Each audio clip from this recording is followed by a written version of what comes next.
Hello दोस्तों, Saraswati audio books की तरफ से मैं अर्चना सिंह आपके लिए लेकर आई हूँ रॉबर्ट टी कियोसाकी की बहुत ही बेहतरीन पुस्तक रिच डैड पुअर डैड। अध्याय 2 सबक 1 अमीर लोग पैसे के लिए काम नहीं करते। डैडी, क्या आप मुझे बता सकते हैं कि अमीर कैसे बना जाए? यह सुनते ही मेरे डैडी ने अपना शाम का अखबार नीचे रख दिया। बेटे, तुम अमीर क्यों बनना चाहते हो? क्योंकि आज जिमी की मम्मी अपनी नई कैडिलक कार में आई और वे लोग पिकनिक पर अपने समुद्र तट वाले घर पर जा रहे थे। जिमी अपने साथ अपने 3 दोस्तों को ले गया, परंतु माइक और मुझे नहीं। उसने हमसे कहा कि वह हमें इसलिए नहीं ले जाएगा क्योंकि हम लोग गरीब बच्चे हैं। उसने ऐसा कहा? डैडी ने अविश्वास से पूछा। हाँ, बिल्कुल ऐसा, मैंने दर्द भरी आवाज़ में कहा। डैडी ने अपना सिर हिलाया, नाक तक चश्मे को चढ़ाया और फिर अखबार पढ़ने लगे। मैं उनके जवाब के इंतज़ार में था। यह 1956 की बात है। तब मैं 9 साल का था। किस्मत की बात थी कि मैं उसी पब्लिक स्कूल में जाता था जिसमें अमीर लोगों के बच्चे पढ़ते थे। हम शुगर प्लांटेशन के कस्बे में रहते थे। प्लांटेशन के मैनेजर और कस्बे के बाकी अमीर लोग जैसे डॉक्टर, बिजनेसमैन और बैंकर अपने बच्चों को पहली क्लास से 6ठी क्लास तक इसी स्कूल में भेजते थे। 6ठी क्लास के बाद बच्चों को प्राइवेट स्कूलों में भेजा जाता था। अगर मेरा परिवार सड़क के दूसरे छोर पर रह रहा होता तो मुझे भी अलग तरीके के स्कूल में भेजा जाता जहां मेरे जैसे परिवारों के बच्चे पढ़ते थे। 6ठी क्लास के बाद इन बच्चों की तरह मैंने भी पब्लिक, इंटरमीडिएट और हाई स्कूल किया होता, क्योंकि उनकी तरह मेरे लिए भी प्राइवेट स्कूल में जाना संभव नहीं था।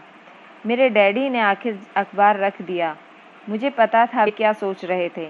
उन्होंने धीमे से शुरुआत की। अगर तुम अमीर बनना चाहते हो तो तुम्हें पैसे बनाना सीखना चाहिए। मैंने पूछा, मैं पैसे बनाना किस तरह सीख सकता हूँ? अपने दिमाग के इस्तेमाल से, उन्होंने मुस्कुराते हुए कहा, जिसका असली मतलब था, बस मैं तुम्हें इतना ही बता सकता हूँ, या मैं इसका जवाब नहीं जानता, इसलिए मुझे तंग मत करो। एक साझेदारी हुई। अगली सुबह मैंने अपने सबसे अच्छे दोस्त माइक को अपनी डैडी की बातें बताई। जहाँ तक मुझे याद है, उस स्कूल में मैं और माइक 2 ही गरीब बच्चे थे। माइक भी मेरी ही तरह था, क्योंकि वह भी किस्मत की वजह से उस स्कूल में था। ऐसा लगता था जैसे किसी ने कस्बे में स्कूलों की सरहदें तय कर दी थी। इसी कारण हम लोग अमीर बच्चों के स्कूलों में पढ़ रहे थे। सच कहा जाए तो हम गरीब लोग नहीं थे, परंतु हमें ऐसा लगता था क्योंकि बाकी सभी बच्चों के पास नए बेसबॉल ग्लव्स, नई साइकिल और हर नई चीज़ होती थी। मम्मी और डैडी हमें ज़रूरत की सभी चीज़ें दिलवाते थे, जैसे खाना, घर, कपड़े, परंतु इससे ज़्यादा कुछ नहीं। मेरे डैडी कहा करते थे, अगर तुम्हें कोई चीज़ चाहिए तो उसके लिए काम करो। हमें बहुत सी चीज़ें चाहिए थी, परंतु 9 साल के बच्चों के करने के लिए ज़्यादा काम मौजूद नहीं था। माइक ने पूछा, तो पैसा कमाने के लिए हमें क्या करना चाहिए? मैं नहीं जानता, मैंने कहा, परंतु क्या तुम इस काम में मेरे पार्टनर बनना चाहते हो? वह राज़ी हो गया और शनिवार की सुबह माइक मेरा पहला बिजनेस पार्टनर बन गया। हम दोनों पूरी तरह यही सोचते थे कि पैसा किस तरह कमाया जाए। कभी कभार हम उन बेफिक्र बच्चों के बारे में बातें करते थे जो जिमी के समुद्र तट वाले घर पर मजे कर रहे होंगे। थोड़ी देर चोट पहुंचती थी, परंतु यह चोट अच्छी थी क्योंकि इसने हमें यह सोचने के लिए प्रेरित किया कि पैसा कैसे कमाया जाए। आखिरकार उस दोपहर को हमारे दिमाग में बिजली कौंध गई। ये एक ऐसा विचार था जो माइक ने किसी विज्ञान की किताब में पढ़ा था। रोमांचित होकर हमने अपने हाथ मिलाए और पार्टनरशिप के पास अब एक बिजनेस था। अगले कुछ हफ्तों तक मैं और माइक आसपास के इलाकों में दौड़ भाग करते रहे। हम हर दरवाजे पर दस्तक देते और पड़ोसियों से कहते कि वे अपने इस्तेमाल किए हुए टूथपेस्ट ट्यूब को हमारे लिए रखें। हैरत से हमें देखते ज़्यादातर लोगों की मुस्कुराहट ने हमारी बात मान ली। कुछ ने हमसे पूछा कि टूथपेस्ट ट्यूब क्यों चाहिए। इसके जवाब में हमने कहा, यह हम आपको नहीं बता सकते, यह एक बिजनेस सीक्रेट है। सप्ताह गुजरते गए। मेरी माँ बहुत दुखी हो गई। अपने कच्चे माल को इकट्ठा करने के लिए हमने जो जगह चुनी थी वह उनकी वॉशिंग मशीन के ठीक पास थी। एक भूरे कार्डबोर्ड के बक्से में, जिसमें कभी केचप की बोतलें रखी रहती थी, हमारे इस्तेमाल किए हुए टूथपेस्ट की ट्यूब की संख्या बढ़ने लगी। आखिर एक दिन माँ के सब्र का बांध टूट गया। पड़ोसियों के मुड़े तुड़े और इस्तेमाल किए हुए टूथपेस्ट ट्यूब को देखते देखते वे उब गई थी। उन्होंने कहा, तुम लोग क्या कर रहे हो? और मैं यह नहीं सुनना चाहती कि यह एक बिजनेस सीक्रेट है। इस कचरे को साफ कर दो या मैं इसे उठाकर बाहर फेंक देती हूँ। माइक और मैंने हाथ पैर जोड़े और उन्हें यह बताया कि जल्दी ही हमारा कच्चा माल पर्याप्त हो जाएगा और हम उत्पादन शुरू कर देंगे। हमने उन्हें बताया कि कुछ पड़ोसियों के इंतज़ार कर रहे थे ताकि वे अपने टूथपेस्ट के ट्यूब खत्म कर लें। माँ ने हमें 1 हफ्ते की मोहलत दे दी। उत्पादन शुरू होने की तारीख करीब आ गई थी। दबाव बढ़ चुका था। हमारे वेयरहाउस की मालिक यानी मेरी माँ ने हमारी पहली पार्टनरशिप कंपनी को जगह खाली करने का नोटिस थमा दिया था। अब माइक का काम यह था कि वह पड़ोसियों को अपने टूथपेस्ट जल्दी खत्म करने के लिए कहे और साथ में यह भी जोड़ दे कि दांत के डॉक्टरों का कहना है दिन में कई बार ब्रश करना चाहिए। मैं उत्पादन की प्रक्रिया को ठीक ठाक करने में जुट गया। एक दिन मेरे डैडी अपने एक दोस्त के साथ कार में बैठकर पोर्च में आए और उनके आश्चर्य का ठिकाना नहीं रहा जब उन्होंने वहां 9 साल के 2 बच्चों को उत्पादन की प्रक्रिया में पूरी गति से जुटे देखा। हर तरफ बारीक सफ़ेद पाउडर बिखरा हुआ था। एक लंबी मेज पर स्कूल से लाए गए दूध के छोटे कार्टन थे और हमारे परिवार की हिबाची ग्रिल लाल दहकते कोयलों के साथ अधिकतम गर्मी पर जल रही थी। डैडी सावधानी से चलकर हमारे करीब आए। चूंकि हमारे उत्पादन की प्रक्रिया में पोर्च पर कब्जा कर लिया था, इसलिए उन्हें कार बाहर ही खड़ी करनी पड़ी। जब वे और उनके दोस्त पास आए तो उन्होंने कोयलों के ऊपर रखा एक स्टील का बर्तन देखा जिसमें टूथपेस्ट के ट्यूब पिघल रहे थे। उन दिनों टूथपेस्ट के ट्यूब प्लास्टिक में नहीं थे, ट्यूब शीशे के बने होते थे। एक बार पेंट जल जाने पर हम ट्यूब्स को स्टील के बर्तन में डाल देते थे ताकि वे पिघलकर द्रव्य रूप में आ सकें। ये पिघले हुए शीशे को हम एक छोटे छेद से दूध के बर्तनों में डाल रहे थे। दूध के इन कार्टनों में प्लास्टर ऑफ पेरिस भरा था। हर तरफ फैला सफ़ेद पाउडर प्लास्टर ही था जिसमें हमने पानी मिलाया था। जल्दबाजी में मैंने उसके बैग को गिरा दिया था और पूरी ज़मीन ऐसी लग रही थी जैसे अभी अभी बर्फ़ का तूफान आया हो। दूध के कार्टन भारी बक्से के थे जिसके भीतर प्लास्टिक ऑफ पेरिस के सांचे थे। मेरे डैडी और उनके दोस्त हमें देखते रहे और हम पिघले हुए शीशे को प्लास्टर ऑफ पेरिस के क्यूब के ऊपर छोटे से छेद में डालते रहे। संभल कर, डैडी ने कहा। मैंने बिना सिर उठाए हामी भर दी। आखिरकार जब शीशे में डालने का काम खत्म हो गया तो मैंने स्टील के बर्तन को नीचे रख दिया और फिर अपने डैडी की तरफ देखकर मुस्कुराया। उन्होंने हल्की मुस्कान के साथ पूछा, तुम लोग क्या कर रहे हो? हम वही कर रहे हैं जो आपने बताया था। हम अमीर बनने जा रहे हैं। मैंने कहा, हाँ। माइक ने सिर को हिलाते हुए और मुस्कुराते हुए कहा, हम दोनों पार्टनर हैं। डैडी ने पूछा, और इन प्लास्टर के सांचों में क्या है? देखिए, मैंने कहा, इसमें एक बहुत अच्छी चीज़ है। छोटे हथौड़े से मैंने सील को ठोका जिससे बाहरी खोल टूट गया। सावधानी से मैंने ऊपर के आधे प्लास्टर को हटाया और जस्ते का एक सिक्का बाहर गिर गया। हे भगवान, मेरे डैडी ने कहा, तो तुम लोग जस्ते के सिक्के ढाल रहे थे? बिल्कुल सही, माइक ने कहा। हम वही कर रहे थे जैसा आपने हमसे कहा था। हम पैसा बना रहे थे। मेरे डैडी के दोस्त जोर से हंसने लगे। मेरे डैडी भी मुस्कुराए और उन्होंने अपना सिर हिलाया। उनके सामने आग और टूथपेस्ट के ट्यूब्स के बक्से के साथ सफ़ेद धूल में लिपटे हुए 2 बच्चे खड़े थे जो इस कान से उस कान तक खुलकर मुस्कुरा रहे थे। उन्होंने हमसे कहा कि हम सब कुछ छोड़कर उनके साथ चलें और घर के सामने वाली सीढ़ी पर बैठें। मुस्कुराते हुए उन्होंने हमें जालसाजी शब्द का मतलब बताया। हमारे सपने धराशायी हो गए थे। तो आपका मतलब है यह गैरकानूनी है? माइक ने कांपती आवाज़ में पूछा। छोड़ो भी, डैडी के दोस्त ने कहा। हो सकता है कि बच्चे अपनी जन्मजात प्रतिभा को विकसित कर रहे हों। मेरे डैडी उन्हें घूरते रहे। हाँ, यह गैरकानूनी है, डैडी ने नरमी से कहा, परंतु तुम लोगों को यह साबित कर दिया कि तुम में बहुत ज़्यादा रचनात्मकता और मौलिक विचार हैं। इसी तरह आगे बढ़ते रहो, मुझे तुम पर गर्व है। निराश होकर माइक और मैं तकरीबन 20 मिनट तक चुपचाप अपना सिर पकड़कर बैठे रहे। इसके बाद हमने सारा अटाला साफ करना शुरू कर दिया। पहले ही दिन हमारा बिजनेस चौपट हो गया था। पाउडर साफ करते हुए मैंने माइक की ओर देखा और कहा, मुझे लगता है जिमी और उसके दोस्त ठीक कहते हैं। हम सचमुच गरीब हैं। जब मैंने यह कहा तब डैडी बस जाने ही वाले थे। बच्चों, उन्होंने कहा, तुम गरीब तभी कहलाओगे जब तुम लोग हार मान लोगे। सबसे महत्वपूर्ण चीज़ यह है कि तुमने कुछ किया। ज़्यादातर लोग केवल अमीर बनने के बारे में बातें करते रहते हैं और उसके सपने देखते रहते हैं। तुमने कुछ किया। मुझे तुम दोनों पर गर्व है। मैं एक बार फिर से यही कहूँगा, आगे बढ़े चलो, हार मत मानो। माइक और मैं खामोश खड़े रहे। यह शब्द सुनने में अच्छे थे, परंतु हमें यह पता नहीं था कि हमें क्या करना चाहिए। तो ऐसा क्यों है डैडी, कि आप अमीर नहीं हैं? मैंने पूछा। क्योंकि मैंने एक स्कूल टीचर बनने का फैसला किया था। स्कूल के टीचर अमीर बनने के बारे में नहीं सोचते, हम सिर्फ पढ़ाना पसंद करते हैं। काश कि मैं तुम लोगों की मदद कर सकता, परंतु हकीकत में मैं यह नहीं जानता कि दौलत कैसे कमाई जाती है।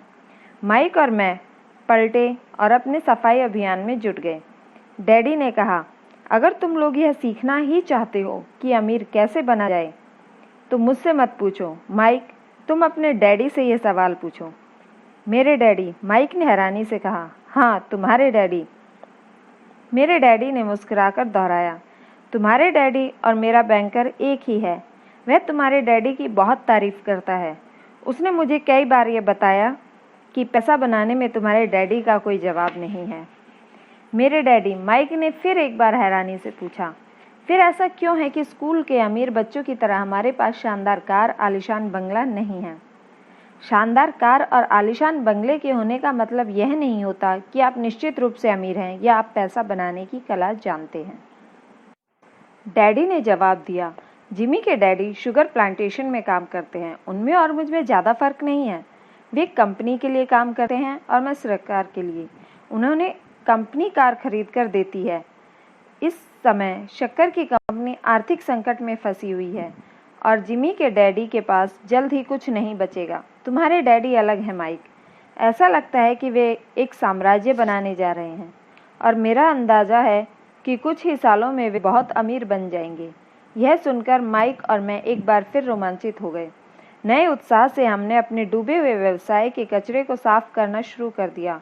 जब हम सफाई कर रहे थे तो हमने यह भी योजना बना ली कि कब और कैसे माइक के डैडी से बात की जाए। समस्या यह थी कि माइक के डैडी बहुत ज़्यादा काम करते थे, देर रात तक घर नहीं लौटते थे। माइक के डैडी के पास कई वेयरहाउस, कंस्ट्रक्शन कंपनी, स्टोर्स की श्रृंखला और 3 रेस्टोरेंट थे। रेस्टोरेंट के कारण ही उन्हें घर लौटने में देर हो जाती थी। सफाई खत्म करने के बाद माइक बस पकड़कर अपने घर चला गया। वह अपने डैडी से बात करने वाला था, चाहे कितनी ही देर से घर लौटे, और उनसे पूछने वाला था, क्या वे हमें अमीर बनाने की तरकीब सिखाने के लिए तैयार हैं? माइक ने मुझसे वादा किया कि जैसे ही वह अपने डैडी से बात कर लेगा वह मुझे फ़ोन करेगा, चाहे कितनी ही देर क्यों ना हो जाए। फ़ोन रात को 8:30 बजे आया। ओके, अगले शनिवार, मैंने कहा और फ़ोन रख दिया। माइक के डैडी और मुझसे मिलने के लिए तैयार थे। शनिवार की सुबह 7:30 बजे मैंने शहर के दूसरे हिस्से में जाने के लिए बस पकड़ी और सबक शुरू हुए। मैं तुम्हें 1 घंटे के 10 सेंट दूंगा। 1956 की तनख्वाह के हिसाब से भी 10 सेंट प्रति घंटे के हिसाब से वेतन कम था। माइकल और मैं सुबह 8 बजे उसके डैडी से मिले। वे पहले से ही व्यस्त थे और उनके पास 1 घंटे से भी ज़्यादा समय का काम मौजूद था। जब मैं उनके साधारण छोटे और साफ घर के सामने पहुंचा तो देखा कि उनका कंस्ट्रक्शन सुपरवाइज़र अपने पिकअप ट्रक में वहां से जा रहा था। माइक मुझे दरवाजे पर ही मिल गया। डैडी अभी फ़ोन पर हैं और उन्होंने कहा है कि हम लोग पीछे के पोर्च में उनका इंतज़ार करें। माइक ने दरवाज़ा खोलते हुए कहा। जब मैंने उस पुराने फर्नीचर को देखा और उस पुराने घर की दहलीज के अंदर कदम रखा तो लकड़ी के पुराने फर्श की चरमराहट सुनाई दी। दरवाजे के भीतर सस्ती सी चटाई थी। चटाई वहां इसलिए रखी गई थी ताकि फर्श पर पड़े अनगिनत कदमों के निशानों को छुपाया जा सके। हालांकि वह साफ थी, पर यह स्पष्ट दिखता था कि उसे बदल देना चाहिए। जब मैं संकरे लिविंग रूम में घुसा तो मेरा दम घुटने लगा। वहां पुराने फर्नीचर की बू आ रही थी और निश्चित रूप से उस फर्नीचर को संग्रहालय में होना चाहिए था। सोफे पर 2 महिलाएं बैठी थीं, जिनकी उम्र मेरी माँ से थोड़ी ज़्यादा होगी। महिलाओं के सामने एक पुरुष मजदूरों के कपड़ों में बैठा हुआ था। उसने खाकी पैंट और खाकी शर्ट पहन रखा था। हालांकि कपड़े साफ और प्रेस किए थे, परंतु उनमें स्टार्च नहीं था। उस आदमी की उम्र मेरी डैडी से लगभग 10 साल ज़्यादा होगी, शायद 45 साल। जब मैं और माइक उनके पास से गुजरते हुए किचन की तरफ आए जहाँ से पोर्च का रास्ता था तो वे मुस्कुराए। मैं भी जवाब में शर्माकर मुस्कुरा दिया। ये लोग कौन हैं? मैंने पूछा। अरे ये लोग डैडी के लिए काम करते हैं। बूढ़ा व्यक्ति उनके वेयर हाउसों को संभालता है और महिलाएं रेस्टोरेंट की मैनेजर हैं। और तुमने उस कंस्ट्रक्शन सुपरवाइज़र को तो देखा ही होगा जो यहाँ से 50 मील दूर एक सड़क परियोजना पर काम कर रहा है। उनका दूसरा सुपरवाइज़र जो बहुत से घर बना रहा है वह तुम्हारे आने के पहले ही जा चुका है। क्या ऐसा हमेशा ही होता है? मैंने पूछा। हमेशा तो नहीं, पर अक्सर ऐसा ही होता है, माइक ने कहा और मेरे पास अपनी कुर्सी खींचते हुए वह मुस्कुराया। मैंने उनसे पूछा था कि क्या वे हमें पैसा बनाना सिखाएंगे? माइक ने मुझे बताया। अच्छा, और उन्होंने इसका क्या जवाब दिया? मैंने सावधानीपूर्ण उत्सुकता से पूछा। पहले तो उनके चेहरे पर हंसी आई, फिर कुछ सोचकर उन्होंने कहा कि वे हमारे सामने एक ऑफ़र रखेंगे। अच्छा, मैंने कहा और अपनी कुर्सी की पीठ दीवार से टिका ली। मैं वहाँ कुर्सी के पिछले 2 पैरों के सहारे टिका बैठा रहा। माइक ने भी ऐसा ही किया। क्या तुम्हें पता है वे कौन सा ऑफ़र देने वाले हैं? मैंने पूछा। नहीं, पर हमें जल्दी इसका पता चल जाएगा। अचानक माइक के डैडी उस पुराने दरवाजे से घुसकर पोर्च में दाखिल हुए। माइक और मैं अपने पैरों पर कूद गए, आदर के कारण नहीं, बल्कि इसलिए कि हम चौंक गए थे। तो बच्चों, तैयार? माइक के डैडी ने एक कुर्सी हमारे पास खिसकाते हुए पूछा। हमने अपने सिर हिलाए और अपनी कुर्सियों को दीवार के पास से खींचकर उनके सामने रख लिया। वे एक विशाल शरीर के मालिक थे, लगभग 6 फीट ऊंचे और 200 पाउंड वजनी। मेरे डैडी इनसे ऊंचे थे, लगभग इसी वजन के, और माइक के डैडी से 5 साल ज़्यादा बड़े। वे लगभग एक जैसे ही थे, हालांकि दोनों एक ही प्रजाति के नहीं थे। हो सकता है कि उनकी ऊर्जा एक सी हो। माइक का कहना है कि तुम पैसा कमाना सीखना चाहते हो। क्या यह सही है, रॉबर्ट? मैंने तत्काल सहमति में अपना सिर हिलाया, हालांकि मुझे थोड़ा सा डर भी लग रहा था। उनके शब्दों और मुस्कुराहट के पीछे बहुत ताकत थी। अच्छा, यह रहा मेरा ऑफर। मैं तुम्हें सिखाऊंगा, परंतु मैं ऐसा क्लासरूम की शैली में नहीं करूंगा। अगर तुम मेरे लिए काम करोगे तो उसके बदले में मैं तुम्हें सिखाऊंगा। अगर तुम मेरे लिए काम नहीं करोगे तो मैं तुम्हें नहीं सिखाऊंगा। अगर तुम काम करते हो तो मैं तुम्हें ज़्यादा तेज़ी से सिखा सकता हूँ, और अगर तुम सिर्फ बैठकर मेरी बातें सुनते हो जैसा कि तुम लोग स्कूल में करते हो तो इससे मेरा समय बर्बाद होगा।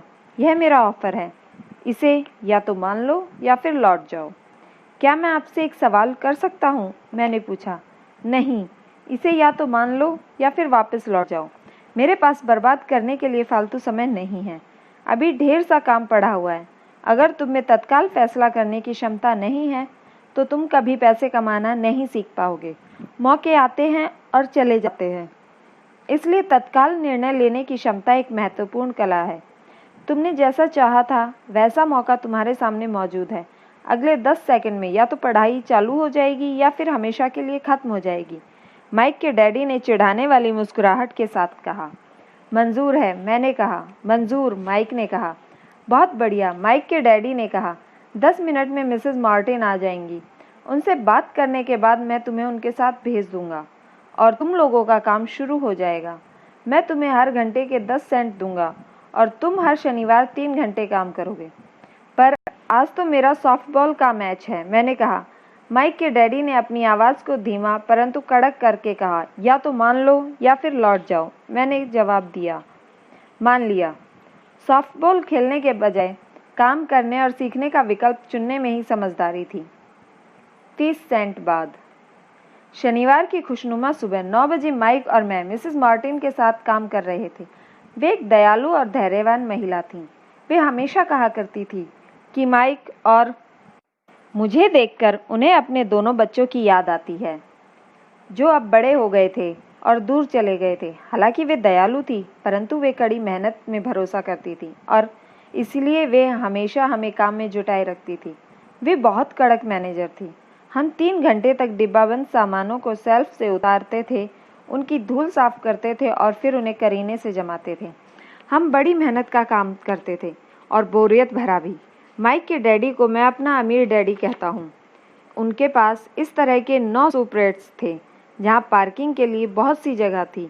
वे 7 से 11 कन्वीनियंस स्टोर के शुरुआती संस्करण थे।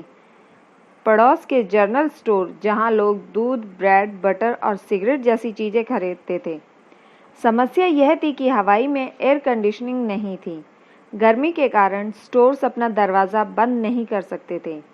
स्टोर के दोनों ओर दरवाज़ों को पूरा खुला रखा जाता था ताकि सड़क और पार्किंग की जगह सामने दिखती रहे। जब भी कोई कार पार्किंग में आती थी तो उसके साथ धूल का गुबार भी आ जाता था जो स्टोर में घुसकर डिब्बों पर जम जाता था। इसलिए हम लोगों की नौकरी तभी तक चलती जब तक कि एयर कंडीशनिंग नहीं हो जाती। 3 हफ्तों तक माइक और मैं मिसेस मार्टिन के पास जाकर 3 घंटे तक काम करते रहे। दोपहर तक हमारा काम खत्म हो जाता था और वे हम में से हर एक के हाथ में 3 छोटे सिक्के डाल देती थी। उस समय 50 के दशक में 9 साल की उम्र में भी 30 सेंट कमाने में कोई खास खुशी नहीं मिलती थी।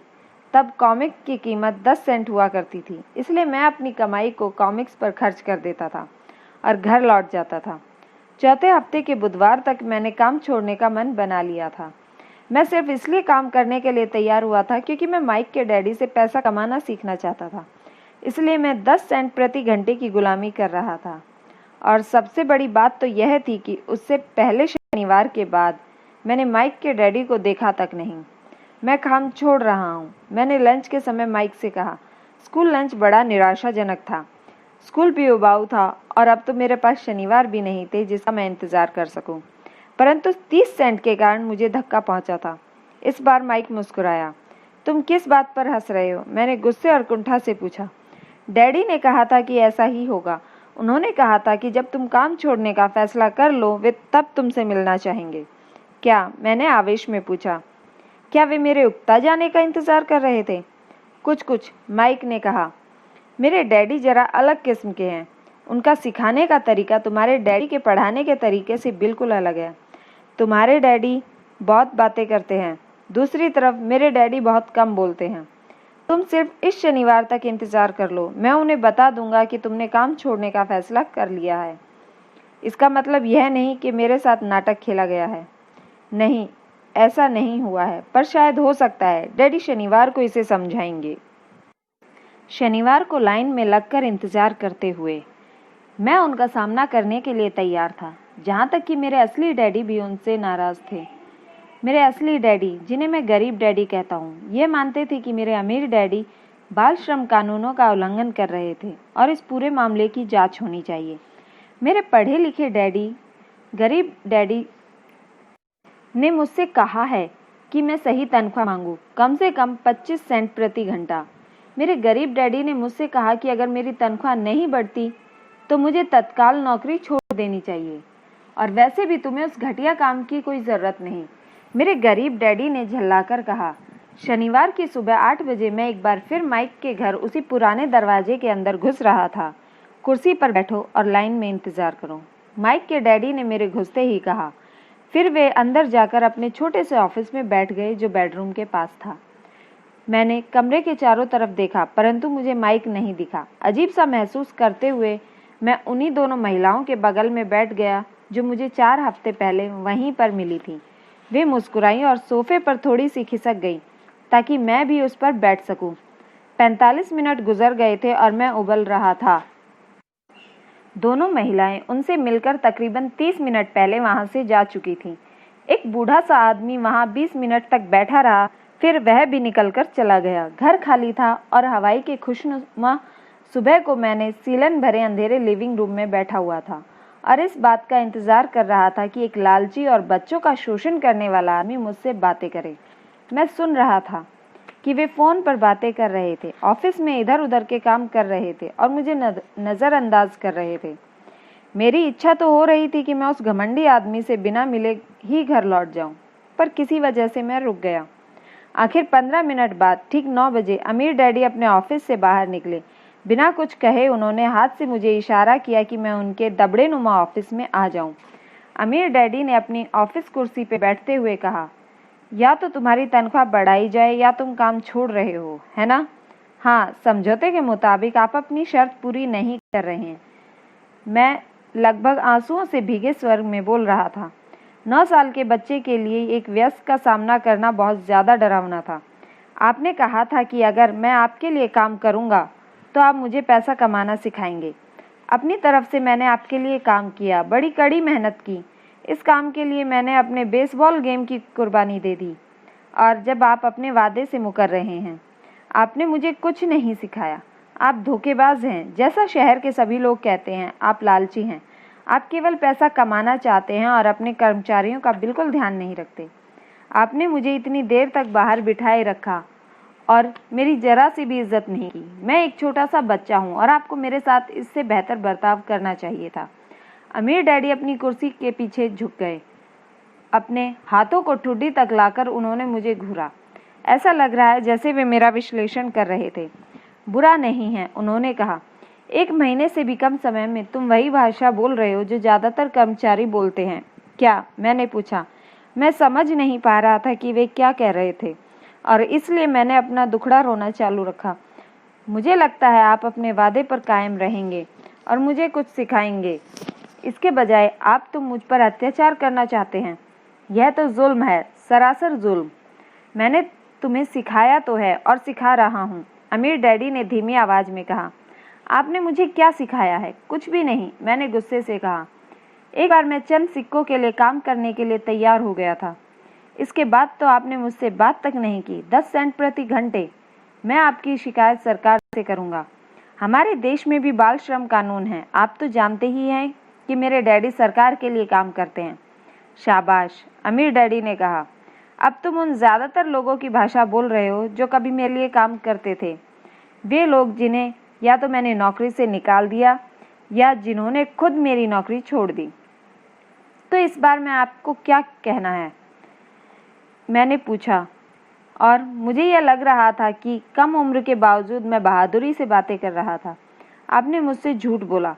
मैंने आपके लिए काम किया और आपने अपना वादा पूरा नहीं किया। आपने मुझे कुछ नहीं सिखाया। कौन कहता है कि मैंने तुम्हें कुछ नहीं सिखाया? मेरे अमीर डैडी ने शांति से कहा। मैंने 3 हफ्ते तक काम किया और इस बीच आपने सिखाना तो दूर रहा, मुझसे कभी बात तक नहीं की। मैंने व्यंग भरे अंदाज में कहा। क्या सिखाने का मतलब केवल भाषण या बातचीत ही होता है? अमीर डैडी ने पूछा। और क्या, मैंने जवाब दिया। इस तरह से वे तुम्हें स्कूल में सिखाते हैं, उन्होंने मुस्कुराकर कहा। परंतु जिंदगी तुम्हें इस तरह नहीं सिखाती। और यह मेरा मानना है कि जिंदगी सबसे बढ़िया टीचर होती है। ज़्यादातर वक्त जिंदगी आपसे बातें नहीं करती। यह एक तरह से आपको धक्का देती है। हर धक्के के जरिए आपसे कहती है, जाग जाओ, मैं तुम्हें कुछ सिखाना चाहती हूँ। यह आदमी कैसी बेसिर पैर की बातें कर रहा है? मैंने अपने आप से पूछा। जिंदगी अगर मुझे धक्का देती है तो इसका मतलब है कि जिंदगी मुझे बातें करती है। अब मैं जान चुका था, मुझे यह काम तत्काल छोड़ देना चाहिए। मैं किसी ऐसे आदमी से बातें कर रहा था जो पागल था, जिसे ताले में बंद रखने की जरूरत थी। अगर तुम जिंदगी के सबक सीखते हो तो इससे तुम्हें बहुत फ़ायदा होगा। अगर तुम ऐसा नहीं करते हो तो ज़िंदगी तुम्हें लगातार धक्के देती रहेगी।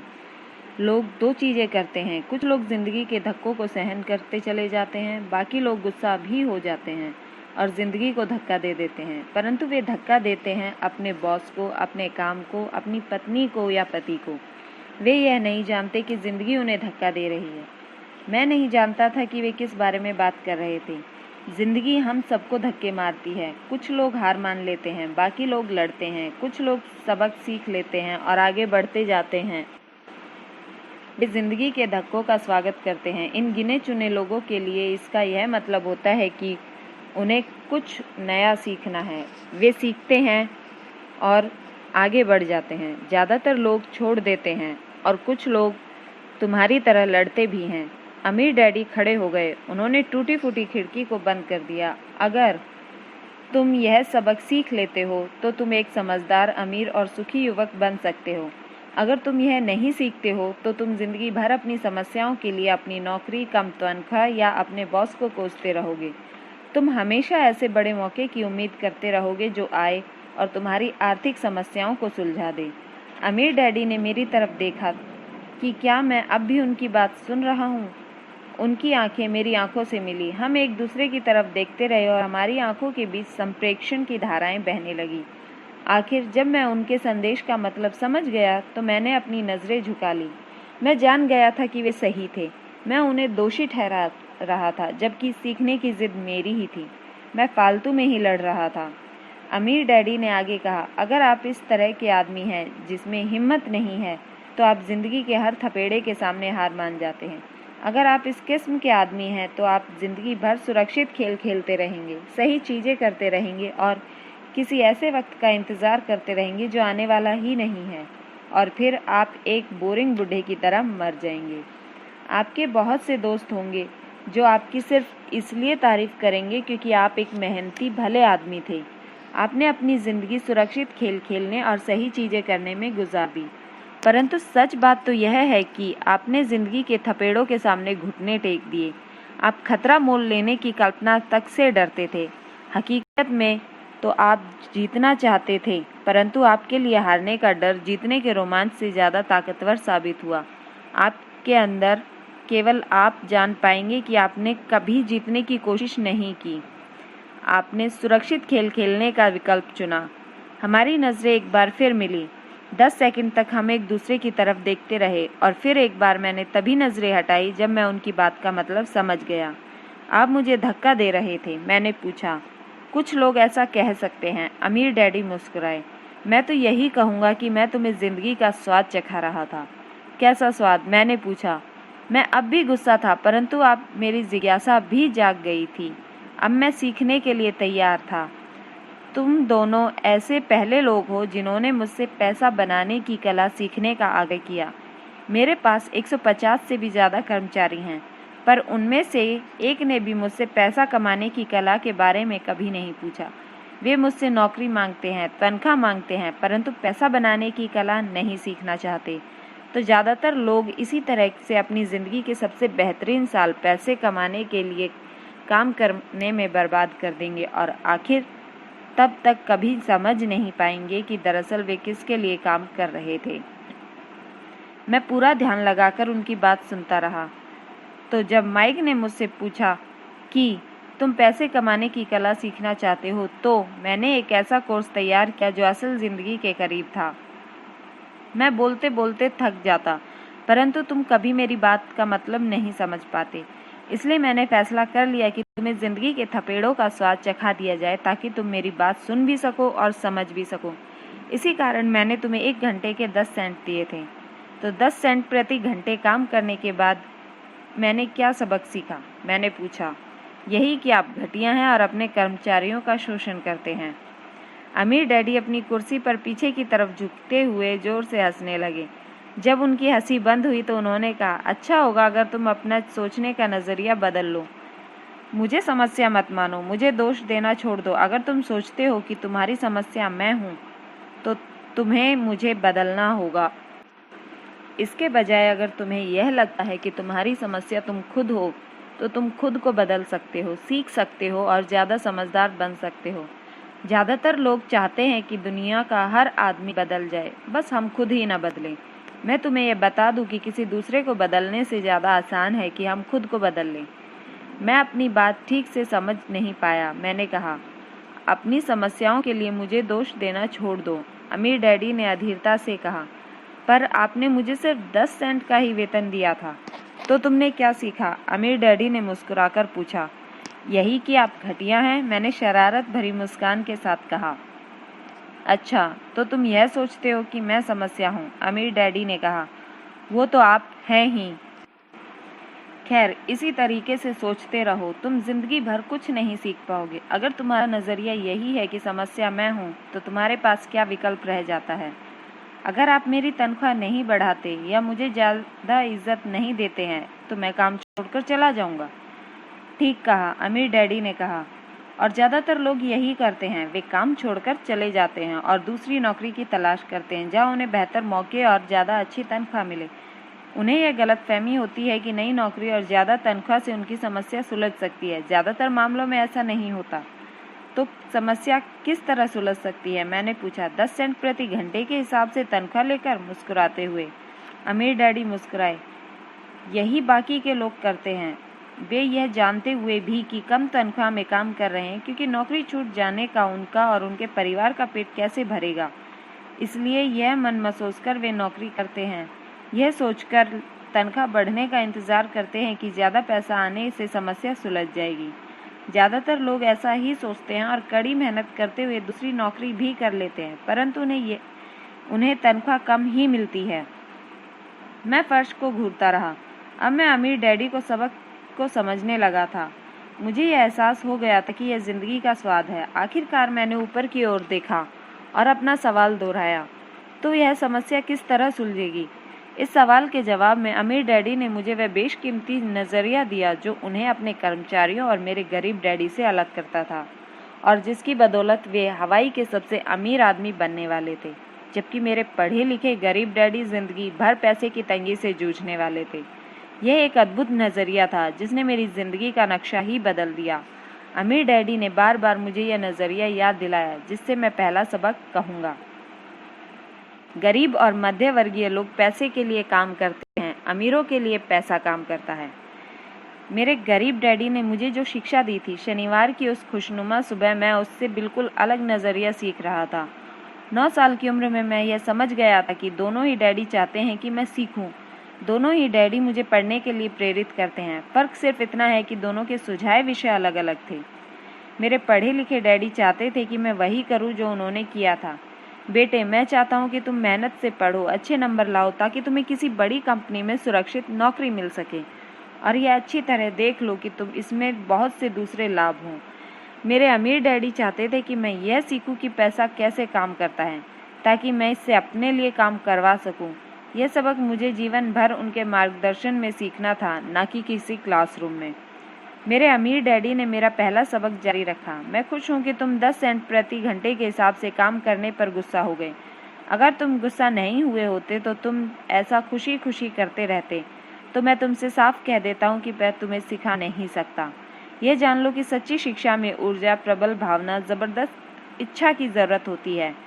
गुस्सा उस फॉर्मूले का एक बहुत बड़ा हिस्सा है, क्योंकि प्रबल भावना में गुस्से और प्रेम का समन्वय होता है। जब पैसे की बात आती है तो ज़्यादातर लोग सुरक्षित रास्ता खोजते हैं, इसलिए प्रबल भावना उन्हें राह नहीं दिखा पाती। उन्हें राह दिखाता है उनका डर। तो क्या इसलिए वे कम तनख्वाह पर काम करने के लिए राजी हो जाते हैं? मैंने पूछा। हाँ, अमीर डैडी ने कहा। कुछ लोग कहते हैं कि मैं उन लोगों का शोषण करता हूँ, क्योंकि मैं उन्हें उतनी तनख्वाह नहीं देता जितनी उन्हें शुगर प्लांटेशन या सरकार की तरफ से मिलती है। मैं यही कहना चाहता हूँ कि लोग खुद अपना शोषण करते हैं, डरते वे हैं, मैं नहीं। पर क्या आपको नहीं लगता कि आपको उन्हें ज़्यादा तनख्वाह देनी चाहिए थी? मैंने पूछा। मुझे ज़्यादा देने की ज़रूरत ही नहीं है, और इसके अलावा ज़्यादा पैसा मिलने से उनकी समस्या नहीं सुलझेगी। अपने डैडी को ही देख लो, वे बहुत सा पैसा कमाते हैं और फिर भी वे अपने बिलों का भुगतान नहीं कर पाते।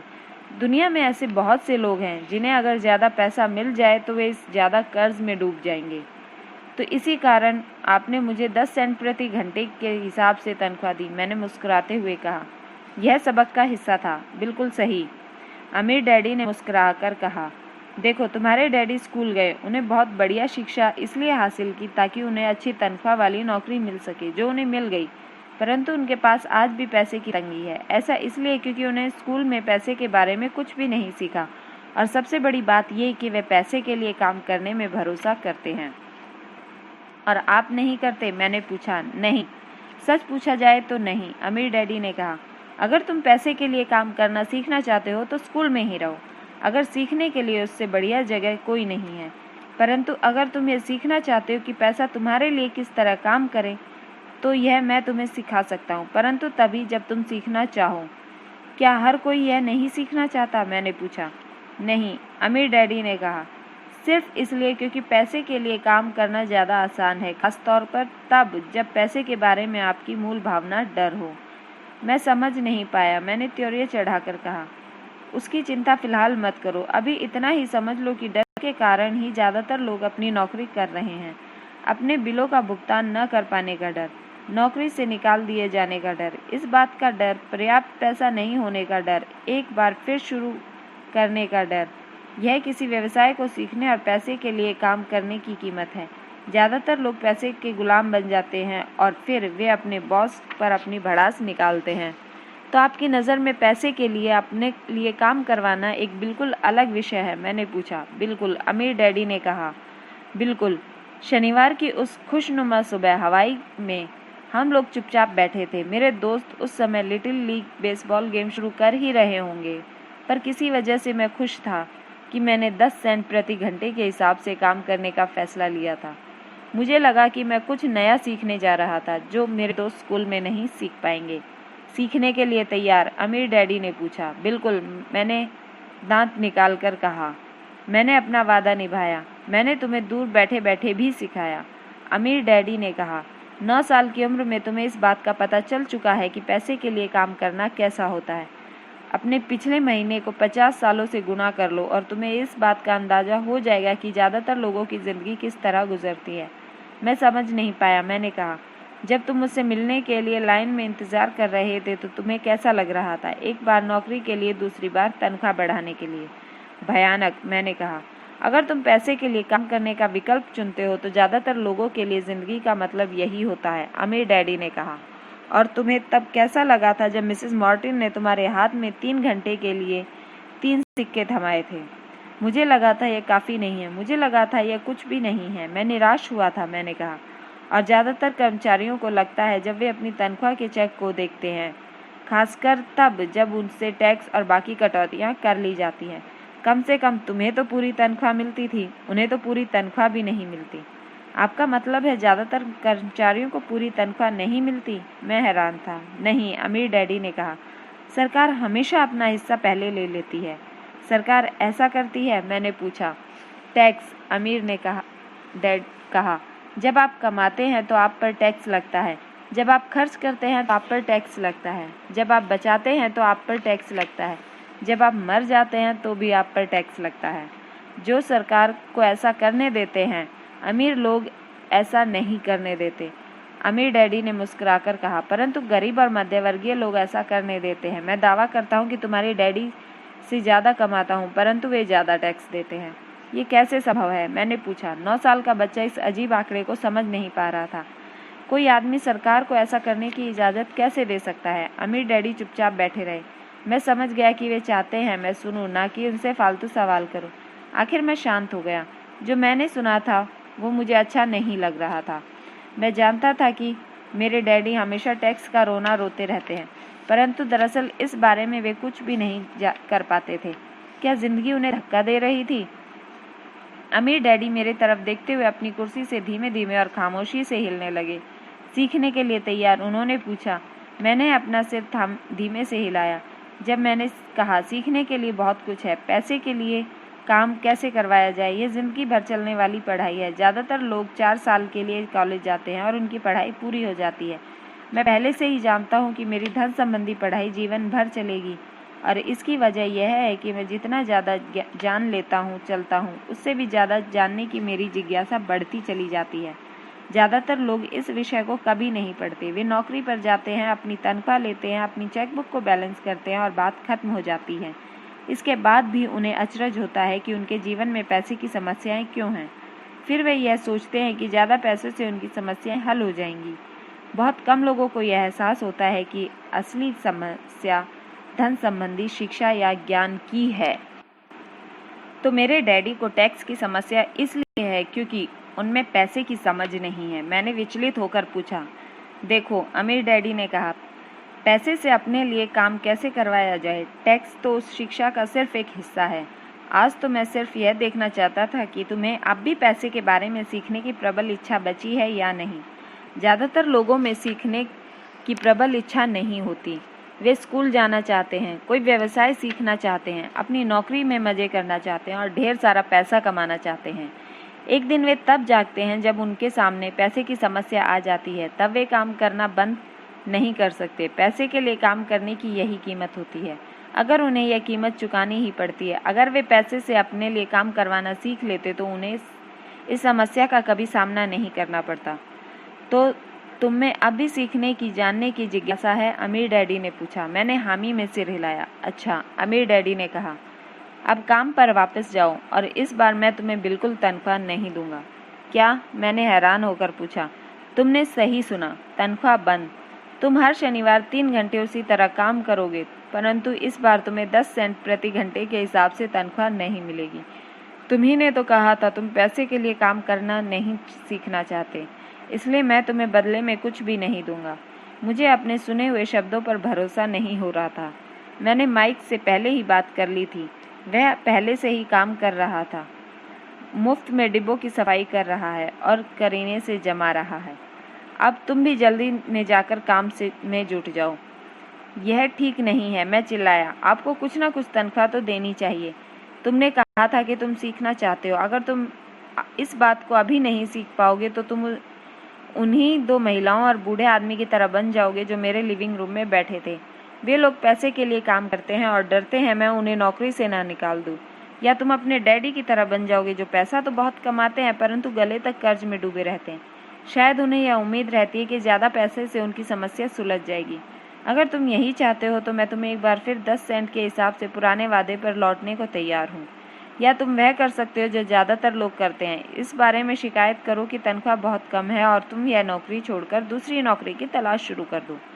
मेरी समझ में नहीं आ रहा था मैं क्या करूं। मैंने पूछा। अमीर डैडी ने अपने सिर पर उंगली रखी। इसका इस्तेमाल करो, उन्होंने कहा। अगर तुम इसका सही इस्तेमाल करोगे तो तुम मुझे जल्द ही इस बात के लिए धन्यवाद करोगे कि मैंने तुम्हें यह मौका दिया और एक दिन तुम बहुत अमीर आदमी बन जाओगे। मैं यहाँ यह सोचते हुए खड़ा था कि मुझे कितना घटिया विकल्प दिया जा रहा है। मैं यहाँ अपनी तनख्वाह बढ़ाने आया था और अब मुझे मुफ्त में काम करने के लिए कहा जा रहा है। अमीर डैडी ने एक बार फिर अपनी उंगली को सिर पर रखा और कहा, इसका इस्तेमाल करो। अब यहाँ से जाओ और अपने काम में जुट जाओ। सबक 1, अमीर लोग पैसे के लिए काम नहीं करते। मैंने अपने गरीब डैडी को यह नहीं बताया कि मैं अब मुफ्त में काम कर रहा हूँ। उन्हें यह समझ में नहीं आता। मैं उन्हें इसकी वजह ठीक से इसलिए नहीं समझा सकता था क्योंकि मैं खुद इसे ठीक से नहीं समझ पाया था।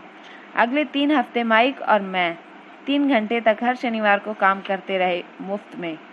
काम बहुत परेशानी वाला नहीं था। वक्त गुजारने के साथ साथ ये ज़्यादा आसान होता जा रहा था।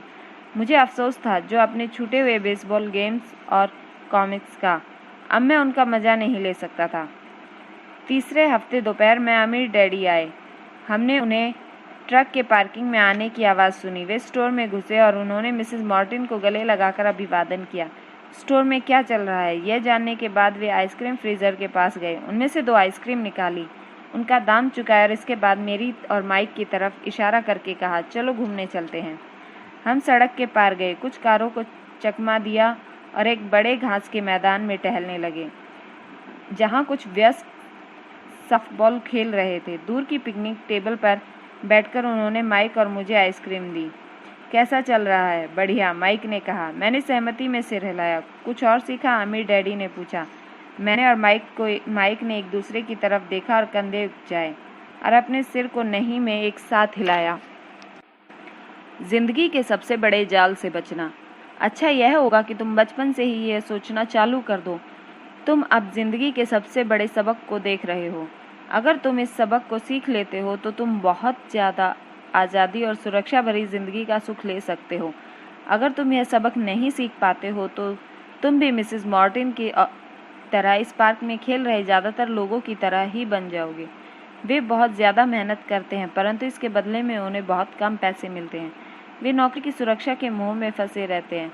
हर साल मिलने वाली 3 हफ्ते की छुट्टियों और 45 साल तक काम करते रहने के बाद मिलने वाली थोड़ी सी पेंशन का सपना देखते रहते हैं। अगर इस तरह ज़िंदगी जीने में तुम्हें सुख मिलता है तो मैं तुम्हारी तनख्वाह बढ़ाकर 25 सेंट प्रति घंटा कर सकता हूँ। परंतु ये लोग अच्छे लोग हैं और मेहनती भी, फिर भी आप उनका मजाक क्यों उड़ा रहे हैं? मैंने पूछा। अमीर डैडी के चेहरे पर मुस्कान आ गई। मिसेस मार्टिन मेरे लिए भी माँ जैसी हैं। मैं इतना कठोर नहीं हो सकता कि उनका मजाक उड़ाऊं। यह कठोर लगता ज़रूर है क्योंकि मैं तुम दोनों के सामने स्थिति स्पष्ट करना चाहता हूँ और वह भी आसान शब्दों में। मैं तुम्हारे नज़रिए को और बड़ा करना चाहता था ताकि तुम कुछ आगे देख सको, दूर तक देखो। ज़्यादातर लोगों को आगे देखने का फ़ायदा कई बार सिर्फ इसलिए नहीं मिल पाता क्योंकि उनके देखने का दायरा बहुत छोटा होता है। ज़्यादातर लोग जिस जाल में फंसे हुए हैं वे उसे देख ही नहीं पाते।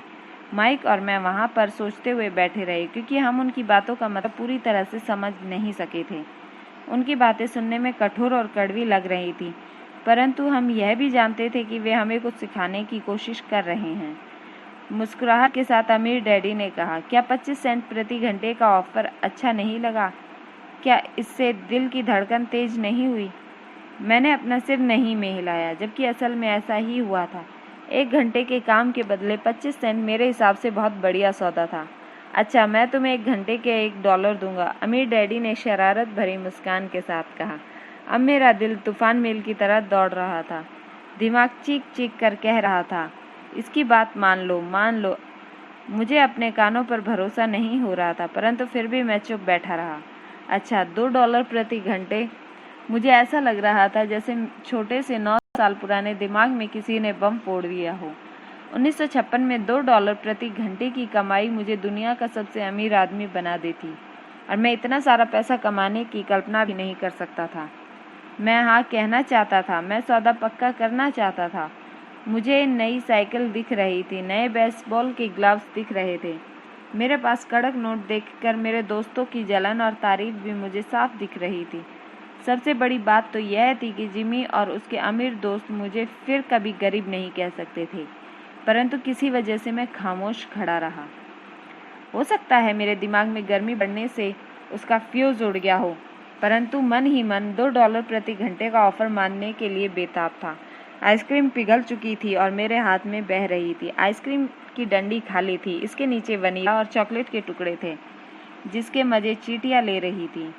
अमीर डैडी हम दोनों बच्चों को देख रहे थे, जो आंखें फाड़कर और खाली दिमाग से उन्हें घूर रहे थे। उन्हें मालूम था वे हमारी परीक्षा ले रहे हैं, और यह भी जानते थे कि हमारे दिल का एक कोना उस ऑफर को मानने के लिए बेताब हो रहा है। वे जानते थे कि हर व्यक्ति की आत्मा का एक हिस्सा कमज़ोर और ज़रूरतमंद होता है, जिसे खरीदा जा सकता है।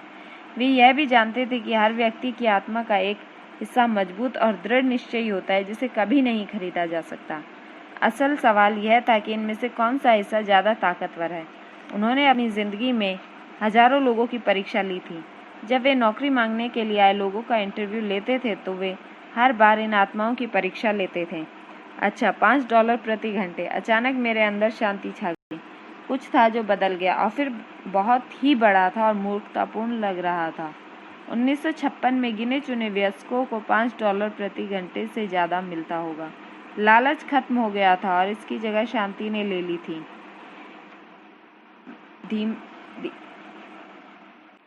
धीमे से मैं अपनी बाईं तरफ खड़े माइक की तरफ मुड़ा। उसने भी मेरी तरफ देखा। मेरी आत्मा का जो हिस्सा कमज़ोर और ज़रूरतमंद था, वह खामोश हो चुका था। मेरा वह हिस्सा जिसे खरीदा नहीं जा सकता था, वह आगे आ चुका था। मेरे दिमाग और आत्मा में पैसे को लेकर इस युद्ध में शांति और विश्वास जीत चुके थे। मैं जानता था कि माइक भी इसी बिंदु पर पहुंच चुका होगा। अच्छा, अमीर डैडी ने धीमे से कहा, ज़्यादातर लोगों की एक कीमत होती है, और उनकी कीमत इसलिए होती है क्योंकि हम सभी में 2 भावनाएं होती हैं, डर और लालच। पहले तो पैसे के बिना रहने का डर से हमें कड़ी मेहनत करने की प्रेरणा मिलती है। इसके बाद जब हम तनख्वाह मिलती है, तो हमें लालच या इच्छा की भावना जाग जाती है। पैसा होने पर हम उन बढ़िया चीज़ों के बारे में सोचने पर मजबूर हो जाते हैं जो उस पैसे से खरीदी जा सकती हैं। इस तरह हमारी ज़िंदगी का एक पैटर्न बन जाता है। किस तरह का पैटर्न? मैंने पूछा। सुबह जागने, काम पर जाने, खर्च करने, सुबह उठने, काम पर जाने, खर्च करने। लोगों की ज़िंदगी हमेशा डर और लालच, इन्हीं 2 भावनाओं से चलती है। उन्हें अगर ज़्यादा पैसा दे भी दिया जाए, तो वे इसी पैटर्न पर चलकर अपना खर्च बढ़ा लेंगे। इसी पैटर्न को मैं चूहा दौड़ कहता हूँ। क्या कोई दूसरा रास्ता भी है? माइक ने पूछा। हाँ, अमीर डैडी ने धीमे से कहा, परंतु इसे बहुत कम लोग खोज पाते हैं। और वह रास्ता क्या है? माइक ने पूछा। उसी रास्ते को तुम लोग काम करते हुए, मेरे साथ सीखते हुए खोज लोगे। मैं यही उम्मीद करता हूँ, इसी कारण मैंने तुम्हें पैसा देना बंद किया था।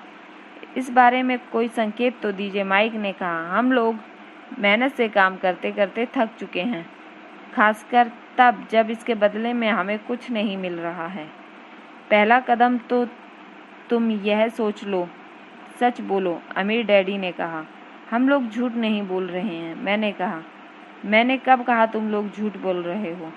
मैं तो यह कह रहा हूँ कि सच्ची बात कह देनी चाहिए, अमीर डैडी ने जवाब दिया।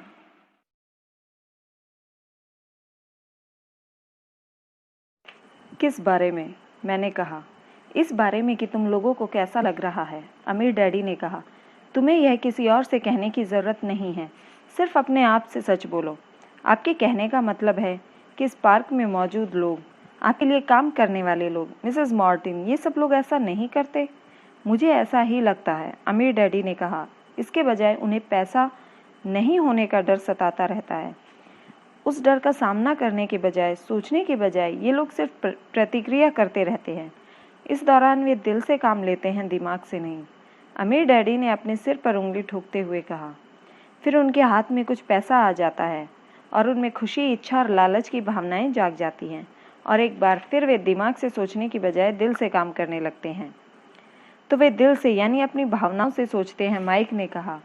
बिल्कुल ठीक, अमीर डैडी ने कहा। वे इस बारे में सच नहीं बताते कि उन्हें कैसा लग रहा है। वे अपनी भावना से काम करते हैं और दिमाग से सोचने का कष्ट नहीं उठाते। उन्हें डर लगता है। वे नौकरी करने जाते हैं और आशा करते हैं कि ज़्यादा पैसे आने से उनका डर दूर हो जाएगा, परंतु ऐसा नहीं होता। वही पुराना डर उन्हें फिर से सताने लगता है। वे फिर से नौकरी करने जाते हैं और आशा करते हैं कि पैसा उनके डर को कम कर देगा, परंतु ऐसा नहीं होता।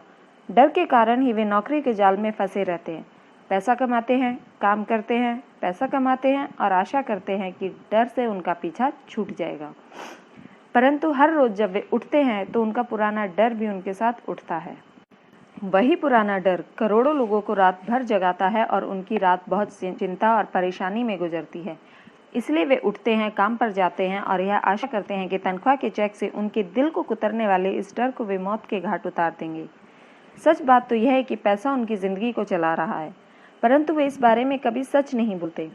पैसे ने उनकी भावनाओं पर कब्जा कर लिया है और उनकी आत्माओं पर भी। यह कहकर अमीर डैडी खामोश हो गए ताकि उनके शब्दों में छुपा संदेश हमारे अंदर जा सके। माइक और मैंने उनकी बातें सुनी थी, परंतु हम उनका मतलब पूरी तरह समझ नहीं पाए थे। मुझे अक्सर यह हैरानी होती थी कि लोगों को ऑफिस जाने की इतनी जल्दी क्यों होती है। उन्हें अपनी नौकरी में खास मजा नहीं आता था और वे कभी खुश भी नहीं दिखते थे। फिर क्या वजह थी जो उन्हें ऑफिस जाने के लिए प्रेरित करती थी? जब अमीर डैडी ने देख लिया कि हम जितना समझ सकते थे हमने उतना समझ लिया, तो उन्होंने आगे कहा, मैं यह चाहता हूँ कि तुम लोग इस जाल से बचो। दरअसल मैं तुम्हें यही सिखाना चाहता हूँ। मेरा मकसद तुम्हें सिर्फ अमीर बनना सिखाना नहीं, क्योंकि अमीर बनने से समस्या नहीं सुलझेगी। अमीर बनने से समस्या नहीं सुलझेगी? मैंने आश्चर्य से पूछा। बिल्कुल नहीं, मुझे दूसरी भावना, इच्छा के बारे में अपनी बात पूरी करने दो। कुछ लोग इसे लालच कहते हैं, परंतु मैं इसे इच्छा कहना ज़्यादा पसंद करता हूँ। यह बुरा नहीं है कि हम किसी बेहतर, ज़्यादा सुंदर, ज़्यादा सुखद या रोमांचक चीज़ की इच्छा रखें। लोग इच्छा की वजह से भी पैसे के लिए काम करते हैं। उन्हें सुख के लिए भी पैसे की ज़रूरत होती है, क्योंकि वे मानते हैं कि पैसे से सुख खरीदा जा सकता है। परंतु पैसा जो खुशी देता है वह अक्सर पल भर की होती है। उन्हें ज़्यादा खुशी, ज़्यादा आनंद, ज़्यादा आराम, ज़्यादा सुरक्षा हासिल करने के लिए और ज़्यादा पैसे की ज़रूरत होती है। इसलिए वे काम करते रहते हैं और यह सोचते रहते हैं कि पैसा डर और लालच से परेशान उनकी आत्माओं को शांत कर देगा, परंतु पैसा यह काम नहीं कर सकता। अमीर होने के बाद भी नहीं? माइक ने पूछा। हाँ, अमीर होने के बाद भी नहीं, अमीर डैडी ने कहा। दरअसल बहुत से अमीर लोग इच्छा के कारण नहीं बल्कि डर के कारण अमीर होते हैं। वे सचमुच सोचते हैं कि दौलत हो तो पैसे न होने का डर, गरीब होने का डर खत्म हो जाता है। इसलिए वे ढेर सारी दौलत जमा कर लेते हैं और तब जाकर उन्हें पता चलता है कि उनका डर और बढ़ गया है। उन्हें अब इसके खोने की चिंता सताने लगती है। मैं ऐसे दोस्तों को जानता हूँ जो बहुत सा पैसा होने के बाद भी काम में जुटे रहते हैं। मैं ऐसे लोगों को भी जानता हूँ जिनके पास आज करोड़ों की दौलत है, परंतु वे आज उससे भी ज़्यादा चिंतित और परेशान हैं जितने कि वे अपने गरीबी के दिनों में थे। उन्हें इस बात का डर है कि वे अपनी सारी दौलत खो देंगे। अमीर बनने से पहले जो डर उन्हें सता रहे थे वे अमीर बनने के बाद भी और बढ़ गए। दरअसल उनकी आत्मा का कमज़ोर और ज़रूरतमंद हिस्सा अब और तेजी से चीख रहा है। वे अपने आलीशान बंगलों, शानदार कारों और उस ऐशो आराम की ज़िंदगी को नहीं खोना चाहते जो पैसे से खरीदी गई है। वे इसी चिंता में घुलते रहते हैं कि अगर वे कंगाल हो गए तो उनके दोस्त क्या कहेंगे। इसी चिंता की वजह से लोग तो न्यूरोटिक और कुंठित तक हो जाते हैं, हालांकि वे अमीर दिखते हैं और उनके पास पहले से ज़्यादा पैसा है। तो क्या गरीब आदमी ज़्यादा सुखी होता है? मैंने पूछा। नहीं, मेरे हिसाब से तो ऐसा नहीं होता। अमीर डैडी ने जवाब दिया, पैसे से दूर रहना भी उतना ही बड़ा पागलपन है जितना कि उसके पीछे भागना।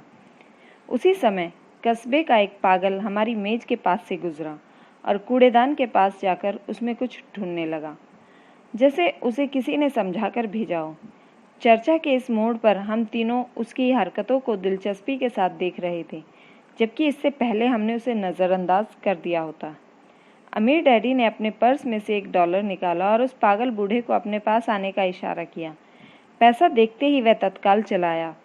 उसने पैसे लिए और अमीर डैडी को ढेर सी दुआएं दी और अपनी अच्छी किस्मत पर खुश होकर वह जल्दी से चला गया। इसमें और मेरे ज़्यादातर कर्मचारियों में बहुत ज़्यादा अंतर नहीं है, अमीर डैडी ने कहा। मैं ऐसे बहुत से लोगों से मिला हूँ जो कहते हैं, अरे मुझे पैसों में कोई रुचि नहीं है, फिर भी वे हर रोज़ 8 घंटे की नौकरी पर जाते हैं। यह तो सच्चाई को नकारना है। अगर उन्हें पैसे में रुचि नहीं है तो वे नौकरी क्यों करते हैं? इस तरह का चिंतन पागलपन का चिंतन है। उस कंजूसी भरे चिंतन से भी ज़्यादा पागलपन का जिसमें कोई आदमी पैसे पर कुंडली मारकर बैठ जाता है। जब मैं वहाँ अपने अमीर डैडी की बातें सुन रहा था, तब मेरे दिमाग में यह ख्याल आ रहा था कि मेरे गरीब डैडी 1000 बार ये कह चुके थे, मुझे पैसे की कोई रुचि नहीं है। वह ऐसा अक्सर कहा करते थे। वे खुद की असली भावनाओं को छुपाने के लिए हमेशा यह भी कहा करते थे, मैं इसलिए काम करता हूँ क्योंकि मुझे अपना काम बहुत पसंद है। तो हमें क्या करना चाहिए? मैंने पूछा। यही कि हम पैसे के लिए काम नहीं करें, जब तक कि हमारे मन में डर और लालच की भावनाएं पूरी तरह से निकल ना जाएं। नहीं, उसमें तो बहुत समय बर्बाद हो जाएगा, अमीर डैडी ने कहा। भावनाओं के कारण ही तो हम इंसान हैं, इन्हीं के कारण हमारी हस्ती है। भावना शब्द का मतलब है चलायमान ऊर्जा। अपनी भावनाओं के बारे में ईमानदार रहो और अपने दिमाग और भावनाओं का इस्तेमाल अपने समर्थन में करो, ना कि अपने विरोध में। आहा, माइक ने कहा। अगर तुम्हें मेरी बात समझ में नहीं आई हो तो इस बारे में चिंता मत करो। आगे आने वाले सालों में तुम्हें इसका मतलब समझ में आ जाएगा। अपनी भावनाओं पर प्रतिक्रिया करने के बजाय उनका विश्लेषण करने की कोशिश करो। ज़्यादातर लोग यह नहीं जानते कि वे अपने दिमाग से सोचने के बजाय अपने दिल की भावनाओं से सोचते हैं। आपकी भावनाएं तो आपकी रहेंगी ही, परंतु आपको अपने दिमाग से भी सोचना आना चाहिए, क्योंकि दिमाग को सोचने के लिए बनाया गया है। क्या आप मुझे इसका कोई उदाहरण दे सकते हैं? मैंने पूछा। क्यों नहीं, अमीर डैडी ने जवाब दिया। जब कोई आदमी कहता है मुझे नौकरी खोजने की ज़रूरत है, तो इस बात की बहुत संभावना है कि उसकी भावनाएं फैसला कर रही हैं। इस विचार का असली कारण है पैसा ना होने का डर। परंतु अपनी ज़िंदगी चलाने के लिए लोगों को पैसे की ज़रूरत तो पड़ती ही है, मैंने कहा। बिल्कुल पड़ती है, अमीर डैडी मुस्कुराए। मैं सिर्फ यह कह रहा हूँ कि उनके डर के कारण उनके मन में यह विचार आता है। मैं समझ नहीं पाया, माइक ने कहा। अमीर डैडी ने कहा, अगर आपके मन में पैसे की कमी का डर जाग जाए तो आप तत्काल नौकरी ढूंढने के लिए दौड़ मत लगाइए, ताकि कुछ रुपयों के सहारे उस डर को मार दिया जाए। इसके बजाय आप खुद से यह सवाल पूछिए, क्या लंबे समय में इस डर का सबसे बढ़िया इलाज नौकरी है? मेरे ख्याल से इसका जवाब नहीं होता है, खासकर जब आप किसी आदमी को पूरी जिंदगी को देखते हैं। नौकरी दीर्घकालीन समस्या का अल्पकालीन समाधान है। परंतु मेरे डैडी हमेशा कहा करते हैं, स्कूल में पढ़ो, अच्छे नंबर लाओ, ताकि तुम्हें एक सुरक्षित और अच्छी नौकरी मिल सके। मैंने हड़बड़ी में बोल ही दिया, हाँ, मैं समझ सकता हूँ कि वे ऐसा क्यों कहते हैं। अमीर डैडी ने मुस्कुराकर कहा, ज़्यादातर लोग ऐसी ही सलाह देते हैं और ज़्यादातर लोगों के लिए यह एक अच्छा विकल्प है, परंतु लोगों को इस सलाह के पीछे भी डर छुपा दिखता है। इसका यह मतलब है कि मेरे डैडी ऐसा इसलिए कहते हैं क्योंकि वे डरे हुए हैं? हाँ, अमीर डैडी ने कहा, वे घबराए हुए हैं कि शायद तुम पैसा नहीं कमा पाओगे और समाज में फिट नहीं हो पाओगे। मुझे गलत मत समझना, वे तुम्हें प्यार करते हैं और तुम्हारा भला चाहते हैं, और मैं सोचता हूँ कि उनमें डर सही भी है।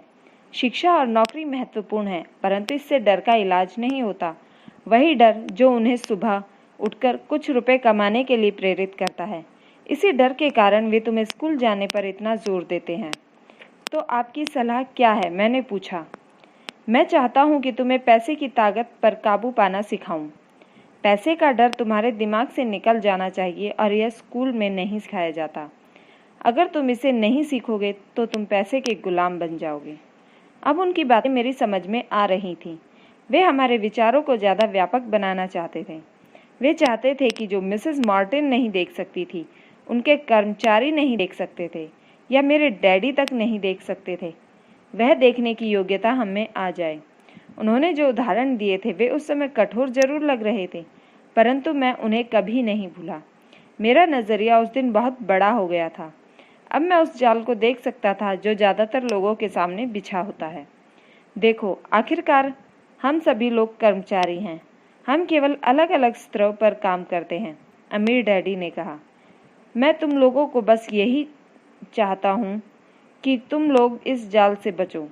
डर और जाल, इन दो फंदों से बनने वाले जाल से। इसका इस्तेमाल अपने समर्थन में करो, अपने विरोध में नहीं। मैं तुम लोगों को यही सिखाना चाहता हूँ। मैं तुम लोगों को यह नहीं सिखाना चाहता कि ढेर सारा पैसा कैसे इकट्ठा किया जाए। उसमें डर या लालच को नहीं जीता जा सकता।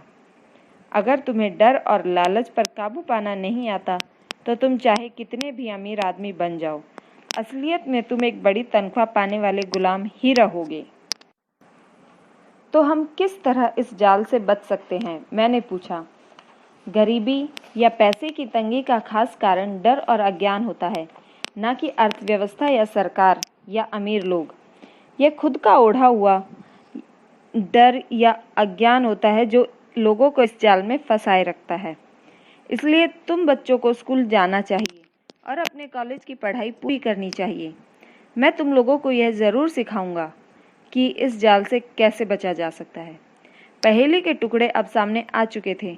मेरे पढ़े लिखे डैडी के पास बड़ी डिग्रियां थी और एक बढ़िया कैरियर भी था, परंतु स्कूल ने उन्हें यह कभी नहीं सिखाया कि धन या अपने डर को किस तरह से काबू में रखा जाता है।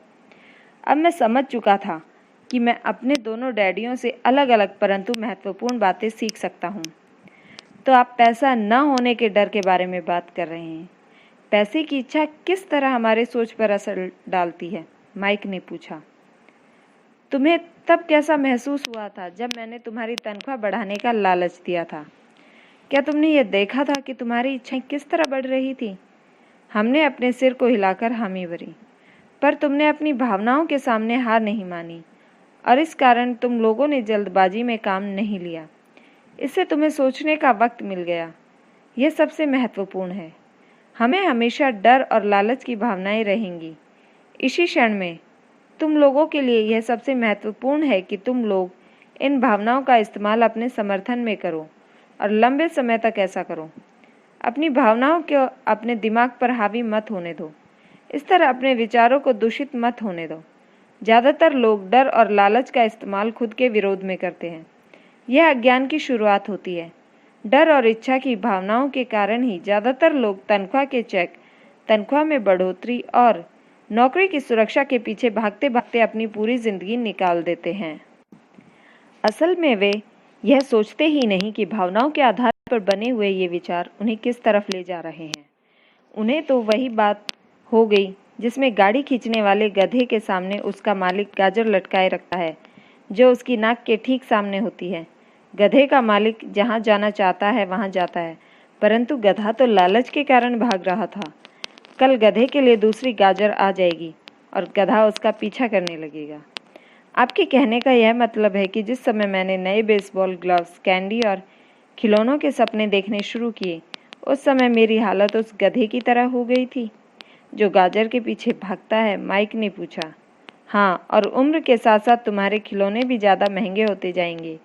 अपने दोस्तों पर रोब झाड़ने के लिए एक नई कार, एक नाव, एक आलीशान घर, अमीर डैडी ने मुस्कुराकर कहा। डर आपको दरवाजे के बाहर धक्का देता है। इच्छा आपको अंदर बुलाती है, आपको चट्टानों की तरफ ललचाती है। यही जाल है। तो इसकी काट क्या है? माइक ने पूछा। डर और इच्छा अज्ञान की वजह से बढ़ते हैं, इसलिए अमीर लोगों के पास जितना ज़्यादा पैसा होता है, उनका डर भी उतना ही ज़्यादा बढ़ता है। धन ही गाजर है, भ्रम है।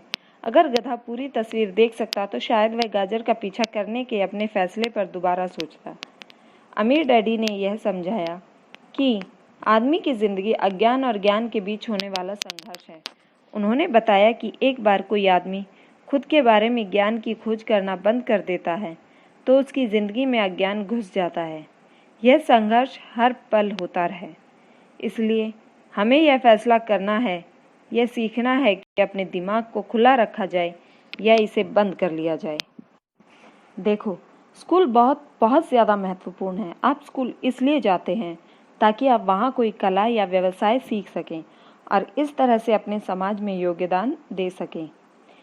हर समाज में शिक्षकों, डॉक्टरों, मैकेनिक, कलाकारों, रसोइयों, व्यावसायिक लोगों, पुलिस अफसरों, आग बुझाने वालों और सिपाहियों की ज़रूरत होती है। स्कूल उन्हें यह सब सिखाते हैं ताकि हमारा समाज विकसित हो सके और हमारी संस्कृति समृद्ध हो सके। अमीर डैडी ने कहा, दुर्भाग्य से कई लोगों के लिए स्कूल शिक्षा का अंत होता है, शुरुआत नहीं। एक लंबी खामोशी छाई रही। अमीर डैडी मुस्कुरा रहे थे। उस दिन उन्होंने जो कहा था वह मैं पूरी तरह से नहीं समझ पाया था, परंतु ज़्यादातर महान शिक्षकों के शब्द सालों तक हमें सिखाते रहते हैं। उनके शब्द इस तरह से आज भी मेरे पास हैं। मैं आज थोड़ा निर्मम हुआ, अमीर डैडी ने कहा। एक वजह से निर्मम हुआ। मैं चाहता था कि तुम लोगों को आज की यह चर्चा हमेशा याद रहे। मैं चाहता हूँ कि तुम लोग हमेशा मिसेस मार्टिन के बारे में सोचो। मैं चाहता हूँ कि तुम लोग हमेशा उस गधे के बारे में सोचो। इन्हें कभी मत भूलना। अगर तुमने अपनी समझदारी से उन्हें काबू में नहीं किया तो डर और लालच की तुम्हारी दोनों भावनाएं तुम्हें जिंदगी के सबसे बड़े जाल में फंसा सकती हैं। अपनी जिंदगी को डरते डरते गुजारना, अपने सपनों को पूरा न करना निर्ममता है। यह भी निर्ममता है कि पैसे के लिए कड़ी मेहनत की जाए और यह सोचा जाए कि पैसे से खरीदी गई चीज़ें सुख दे सकती हैं। बिल चुकाने के डर से घबराकर आधी रात को जागना जीने का एक भयानक तरीका है। तनख्वाह के हिसाब से ज़िंदगी जीना भी कोई जीना है। यह सोचना कि कोई नौकरी आपको सुरक्षा का एहसास दे सकती है, खुद से झूठ बोलना है। यह निर्ममता है और यही वह जाल है जिससे मैं तुम्हें बचाना चाहता हूँ। मैंने देखा है कि पैसा किस तरह से लोगों की ज़िंदगियों को चलाता है। ऐसा अपने साथ मत होने देना। भगवान के लिए पैसे को अपनी ज़िंदगी मत चलाने देना। हमारी मेज के नीचे सॉफ्ट बॉल आ गई। अमीर डैडी ने उसे उठाया और वापस खिलाड़ियों के पास फेंक दिया। तो अज्ञान का लालच और डर से क्या ताल्लुक है? मैंने पूछा। यह पैसे का अज्ञान ही है जिसकी वजह से इतना लालच और इतना डर पैदा होता है, अमीर डैडी ने कहा। मैं तुम्हें कुछ उदाहरण देता हूँ। एक डॉक्टर जो अपने परिवार को ज़्यादा खुशी देना चाहता है, अपनी फीस बढ़ा लेता है। उसकी फीस बढ़ने की वजह से स्वास्थ्य संबंधी सुविधाएं हर एक के लिए महंगी हो जाती हैं। अब इससे गरीब लोगों को सबसे ज़्यादा नुकसान पहुंचता है। इसलिए गरीब लोगों का स्वास्थ्य अमीर लोगों से ज़्यादा बुरा होगा। अब चूंकि डॉक्टरों ने अपनी फ़ीस बढ़ा दी है, इसलिए वकील भी अपनी फ़ीस बढ़ा देते हैं। चूंकि वकीलों ने अपनी फ़ीस बढ़ा दी है, इसलिए स्कूल के टीचर भी अपनी तनख्वाह बढ़वाना चाहते हैं, जिसके कारण हमारा टैक्स बढ़ता है और यह सिलसिला अनंत काल तक यूं ही चलता रहता है। जल्दी ही अमीर और गरीब लोगों के बीच इतना भयानक अंतर हो जाएगा कि प्रलय आ जाएगा और एक और महान सभ्यता धराशायी हो जाएगी। महान सभ्यताएं तभी धराशायी हुई हैं जब अमीरों और गरीबों के बीच यह फासला बहुत ज़्यादा हो गया है। अमेरिका भी उसी रास्ते पर चल रहा है और इससे यह साबित होता है कि इतिहास अपने आप को दोहराता है, क्योंकि हम इतिहास से कुछ नहीं सीखते। हम केवल ऐतिहासिक तारीखें और नाम रटते हैं, उनके सबक को भूल जाते हैं। क्या कीमतें नहीं बढ़नी चाहिए? मैंने पूछा। अच्छी तरह से चल रही सरकार और एक शिक्षित समाज में तो नहीं। कीमतें दरअसल कम होनी चाहिए। जाहिर है कि ऐसा केवल सिद्धांत में ही हो सकता है। कीमतें अज्ञान से पैदा हुआ लालच और डर के कारण बढ़ती हैं।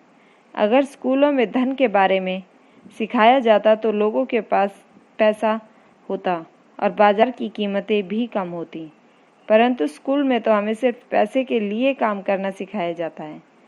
पैसे की ताकत का इस्तेमाल नहीं सिखाया जाता। परंतु हमारे यहाँ बिजनेस स्कूल भी हैं। माइक ने पूछा, क्या मुझे अपनी मास्टर डिग्री के लिए बिजनेस स्कूल जाने के लिए प्रेरित नहीं कर रहे हैं? हाँ, अमीर डैडी ने कहा, परंतु अक्सर ऐसा होता है कि बिजनेस स्कूल ऐसे कर्मचारियों को प्रशिक्षित करते हैं जो परिष्कृत बीन काउंटर्स होते हैं। ईश्वर ही मालिक है। जब कोई बीन काउंटर बिजनेस संभाल ले, क्या वे सिर्फ संख्या को देखते हैं? लोगों को निकालते हैं और बिजनेस का गला घोट देते हैं। मैं जानता हूँ, क्योंकि मैं बिन काउंटर से काम लेता हूँ। वे सिर्फ इतना ही सोचते हैं कि लागत कैसे कम की जाए और कीमत कैसे बढ़ाई जाए, जिसमें बहुत सी समस्याएं पैदा हो जाती हैं। बिन काउंटिंग भी महत्वपूर्ण है। मैं सोचता हूँ कि ज़्यादा लोगों को इस बारे में जानना चाहिए, परंतु यह भी पूरी तस्वीर नहीं बताती, अमीर डैडी ने गुस्से में कहा। तो फिर क्या इसका कोई हल है? माइक ने पूछा। हाँ, अमीर डैडी ने कहा, सोचने के लिए अपनी भावनाओं का इस्तेमाल करना सीखो। अपनी भावनाओं के बहाव में आकर मत सोचो। जब तुम लोग मुफ्त में काम करने के लिए तैयार हो गए थे, तो तुमने अपनी भावनाओं को काबू करना सीख लिया था। तभी मैं समझ गया था कि तुमसे उम्मीद की जा सकती है। जब मैंने तुम्हें ज़्यादा तनख्वाह का लालच दिया, तब तुमने एक बार फिर भावनाओं की बात नहीं मानी। तुम ताकतवर भावनाओं के बावजूद सोचना सीख रहे थे। यह पहला कदम था। यह कदम इतना महत्वपूर्ण क्यों है? मैंने पूछा। यह तुम अपने आप जान जाओगे। अगर तुम सीखना ही चाहते हो, तो मैं तुम लोगों को ब्रायर पैच में ले जाऊंगा। यह वह जगह है जिसमें लोग बचते हैं। मैं तुम्हें उस जगह पर ले जाऊंगा जहां जाने में ज़्यादातर लोगों को डर लगता है। अगर तुम मेरे साथ जाओगे तो मैं तुम्हारे मन में से पैसे के लिए काम करने का विचार निकाल दूंगा। इसके बजाय तुम यह सीखोगे कि पैसे से कैसे काम लिया जा सकता है। और अगर हम आपके साथ जाते हैं तो हमें क्या मिलेगा? अगर हम आपसे सीखने के लिए तैयार होते हैं तो हमें क्या मिलेगा? मैंने पूछा। वही जो ब्रायर रैबिट को मिला था, अमीर डैडी ने कहा। टार बेबी से आज़ादी। क्या ऐसा कोई ब्रायर पैच होता है? मैंने पूछा। हाँ, अमीर डैडी ने कहा। डर और लालच ही ब्रायर पैच है। अपने डर से पीछा छुड़ाकर, अपने लालच का सामना करके, अपनी कमजोरियों और ज़रूरतों को पहचान कर ही हम बाहर निकलने के रास्ते तक पहुंच सकते हैं। और बाहर निकलने का रास्ता हमारे दिमाग से होकर गुजरता है, सही विचारों को चुनने से। विचारों को चुनने से? माइक ने आश्चर्यचकित होकर पूछा। हाँ, इस विचार को चुनकर कि हम क्या सोचेंगे, बजाय इसके कि हम अपनी भावनाओं में बहकर लगातार प्रतिक्रिया करते रहें। सुबह उठने और काम पर जाने से ही आपकी समस्याएं नहीं सुलझ जाती हैं, क्योंकि बिल चुकाने के लिए पर्याप्त पैसा न होने का डर आपको सताता रहेगा। सोचने के लिए आपको खुद से एक सवाल पूछने का समय मिलता है। इस तरह का सवाल, क्या इस समस्या का सबसे बढ़िया समाधान इस पर और ज़्यादा मेहनत करना है? ज़्यादातर लोग इतनी बुरी तरह घबराए होते हैं कि वे खुद अपने आप को असली बात नहीं बताते कि डर हावी हो रहा है, और नतीजा यह निकलता है कि वे सोच ही नहीं पाते और इसके बजाय दरवाजे के बाहर दौड़ लगा देते हैं। टार बेबी हावी हो जाता है। अपने विचार चुनने से मेरा यही मतलब था। पर हम ऐसा किस तरह करेंगे? माइक ने पूछा। यही तो मैं तुम्हें सिखाने वाला हूँ। मैं तुम्हें सिखाऊंगा कि तुम्हारे पास चुनने के लिए विचारों के विकल्प होने चाहिए, ताकि तुम हड़बड़ी में काम करने से बच सको। जैसे अपनी सुबह की कॉफ़ी पीकर दरवाजे के बाहर दौड़ लगाने की आदत से। मैंने तुमसे जो पहले कहा था उसे याद रखो। नौकरी दीर्घकालीन समस्या का अल्पकालीन समाधान है। इसलिए ज़्यादातर लोगों के दिमाग में सिर्फ एक समस्या होती है, और यह थोड़े समय की होती है। यह समस्या होती है महीने के आखिर में चुकाए जाने वाले बिल, यानी टार बेबी। अब पैसा उनकी ज़िंदगी चलाता है, या मैं यह कहूँ कि पैसे को लेकर उनका डर और अज्ञान उनकी ज़िंदगी चलाते हैं। तो वे वही करते हैं जो उनके माता पिता ने किया था। सुबह उठो और पैसे के लिए काम करो। वे इतना समय भी नहीं निकाल पाते कि यह सोच सके कि क्या कोई दूसरा तरीका है। इस वक्त वे दिल से सोचते हैं और दिमाग से नहीं। दिल से सोचने और दिमाग से सोचने में क्या फ़र्क होता है? माइक ने पूछा। अमीर डैडी ने जवाब दिया। जब मैं इस तरह के जुमले अक्सर सुनता हूँ, हर आदमी को काम करना पड़ता है। मैं या अमीर लोग शोषक होते हैं, या मैं दूसरी नौकरी ढूंढ लूँगा। मेरी तनख्वाह बढ़नी चाहिए। आप इस तरह मेरा शोषण नहीं कर सकते। या मैं इस नौकरी को इसलिए पसंद करता हूँ क्योंकि यह सुरक्षित है। इसके बजाय हमें यह करना चाहिए। यहाँ ऐसा कुछ है जो मुझे नहीं मिल रहा है। इस तरह भावना पर आधारित हमारे विचारों की जंजीर टूट जाएगी और हमें ज़्यादा अच्छे तरीके से सोचने का मौका मिल जाएगा। मुझे मानना ही पड़ेगा कि मेरे लिए यह एक महान सबक साबित हुआ। यह जानता था कि कब कोई आदमी दिल से बोल रहा है और कब दिमाग से, किसके शब्दों में भावनाएं छुपी हैं और किसके शब्दों में विचार। यह एक ऐसा सबक था जो जिंदगी भर मेरे काम आया, खासकर जब मैं अपने दिल से यानी अपनी भावनाओं से बोल रहा था, ना कि अपने विचारों और दिमाग से। जब हम स्टोर की तरफ वापस मुड़े तो अमीर डैडी ने यह कहा कि अमीर लोग हकीकत में पैसा बनाते हैं, वे इसके लिए काम नहीं करते। उन्होंने यह भी बताया कि 5 सेंट के शीशे के सिक्के ढालते समय जब माइक और मैं यह सोच रहे थे कि हम पैसे बना रहे हैं, तो हमारे विचार उसी रास्ते पर चल रहे थे जिस पर अमीर लोग चलते हैं। दिक्कत सिर्फ इतनी थी कि हमारे लिए ऐसा करना गैर कानूनी था। सरकार और बैंकों के लिए ऐसा करना कानूनी था, परंतु हमारे लिए नहीं था। उन्होंने यह भी बताया कि पैसा कानूनी और गैर कानूनी दोनों ही तरीकों से कमाया जा सकता है। अमीर डैडी ने बाद में हमें यह समझाया कि अमीर लोग जानते हैं कि धन एक भ्रम है जो हकीकत में गधे के सामने लटकी गाजर की तरह होता है। धन के भ्रम के कारण जो लालच और डर पैदा होता है, उसकी वजह से अरबों खरबों लोग यह सोचते रहते हैं कि धन असली चीज है। धन दरअसल एक मायाजाल है। जनता के अज्ञान और भरोसे के भ्रम की वजह से ही ताश के पत्तों का ये महल खड़ा रहता है। सच कहा जाए तो गधे की गाजर धन से ज्यादा कीमती होती है, उन्होंने कहा। उन्होंने अमेरिका के गोल्ड स्टैंडर्ड के बारे में भी यही बात की और बताया कि हर डॉलर का नोट असल में चांदी का प्रमाण पत्र है।